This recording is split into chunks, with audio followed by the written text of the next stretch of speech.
Welcome you all for the memory verse from 66 books of the Bible. Today's memory verse from book of Obadiah. ஒபதியா 1ஆம் அதிகாரம் 17வது வசனம். ஆனாலும் சீயோன் பர்வதத்திலே தப்பியிருப்பார் உண்டு, அவர்கள் பரிசுத்தமாயிருப்பார்கள். யாக்கோபின் வம்சத்தார் தங்களுடைய சுதந்திரங்களை சுதந்தரித்துக் கொள்வார்கள். In English, Obadiah chapter 1 verse 17. But on Mount Zion will be deliverance, it will be holy, and Jacob will possess his inheritance. Today we are going to memorize this verse and inherit our blessings. தேவன் உங்களுக்காக குறித்து வைத்திருக்கிற சுதந்திரங்களை இன்றைக்கு சுதந்தரிப்பீர்கள். ஆமென்.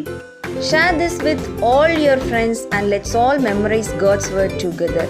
Have a blessed day. God bless you.